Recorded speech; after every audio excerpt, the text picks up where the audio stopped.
दरबार में जरूर आवे और इस कथा में अपना समय दान देवे, अपना सहयोग भी दान देवे, ताकि ये कार्यक्रम जो है ना इसी भांति चलता रहे।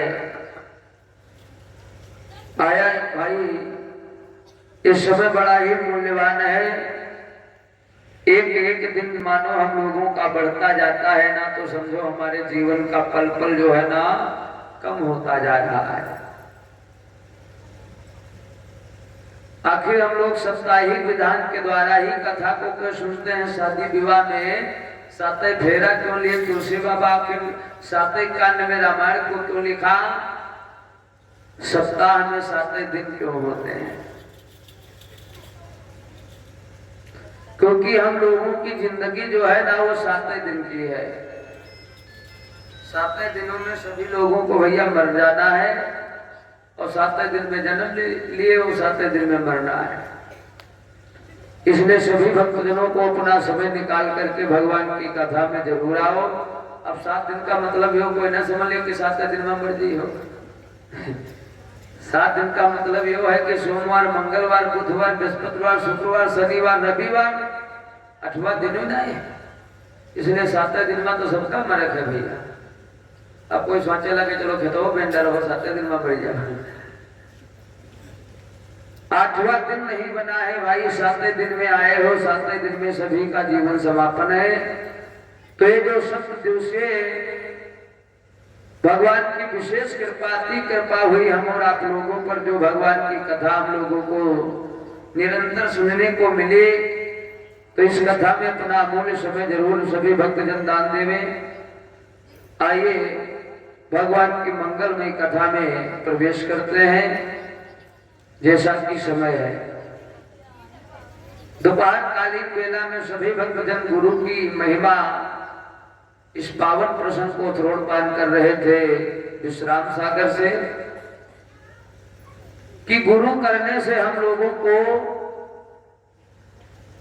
कौन सा फल मिलता है। कृष्णदत्त नाम के ब्राह्मण हुए और इनकी महारानी का नाम है सुंदरी। बड़ी ही धर्मात्मा है, धर्म कर्म करने वाली है। कोई भी द्वार पर आता है बगैर भोजन जाने नहीं देती है। नारद बाबा का आगमन हो गया था। नारद बाबा ने जब भोजन किया, बड़ा ही स्वादिष्ट भोजन, जब तारीफ के नारद बाबा कि तुम्हारे गुरु बड़े अच्छे हैं, तो देवी चिंता में हो गई कि मुनिवर हमने तो गुरु नहीं किया। तो नारद बाबा ने जितना भोजन किया था वो सारा भोजन उगल दिया था। फिर देवी ने कहा, ए बाबा जी हम पर कृपा करो, अब जो हम प्रसाद आपको दिए थे आपने उसको उगल दिया, तो अब कोई दूसरा व्यक्ति या संत हमारे द्वार पर आवे साधु, तो फिर बगैर भोजन किए वो न जावे। तो ऐसा करो गुरु मंत्र हमको दे दीजिए। नारद बाबा ने कंठी माला, चंदन, टीका और पीले वस्त्र पहनने का आदेश दिया, यानी गुरु मंत्र दे दिया। अब वो जब गुरु मंत्र पा जाते हैं तो अपने पिया से जो है ना पति देवता से दूर दूर रहने लगी।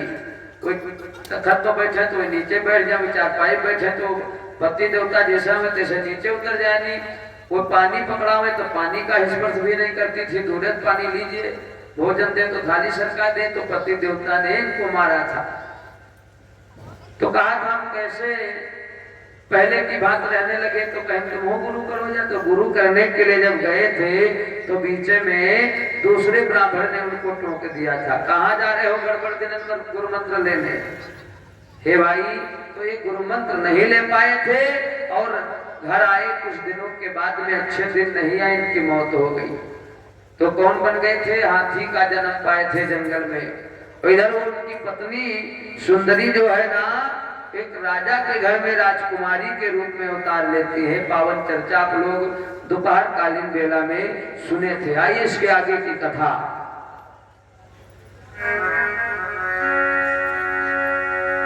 धीरे धीरे वो राजकुमारी सयानी हो गई, विवाह के योग्य जब हो गई, इनके पिता ने दूर दूर के देश देश के राजाओं को निमंत्रण दिया। अच्छा, पहले स्वयंवर होता था। स्वयंवर का मतलब है अपने आप अपने वर को चुनना। तो स्वयंवर तो बहुत चल रहा है ना भैया जी। देखौती हो रही तो समझो स्वयंवर है। हाँ, पहले राजा महाराजा लोग आते थे, अब आजकल जिनके साथ होना है उन्हें लोग आते। पसंद आए तो हुई शादी, नहीं पसंद तो कैंसिल। तो स्वयंवर भी चलता है। लेकिन स्वयंवर कहीं कहीं पर हम लोग स्वयंवर लिखा पाए हैं। जैसे नारद बाबा की कथा है, उसमें स्वयंवर हो रहा था विश्व मोहिनी का, वो तो स्वयंवर था भैया। लेकिन श्री जानकी जी का जो विवाह हुआ वो सीता स्वयंवर तो हम लोग जरूर कहते हैं, लेकिन उसमें शर्त लगी थी, जो धनुष का खंडन करेगा श्री जानकी जी से नाता जोड़ेगा। तो स्वयंवर कहाँ रहा है? अगर दोनों गड़बड़ा आदमी भाई, स्वयंवर मतलब सबसे अच्छा मनपसंद की शादी, और माँ धनवा जो थोड़ा धोखे साथ करें पड़ते। तो ये स्वयंवर भैया नहीं था।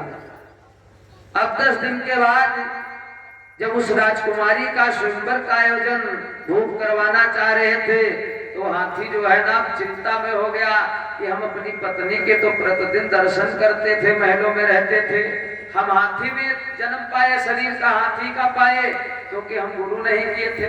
कोई बात नहीं, लेकिन मन वैसे है, सिर्फ पिंजरा बदल गया था।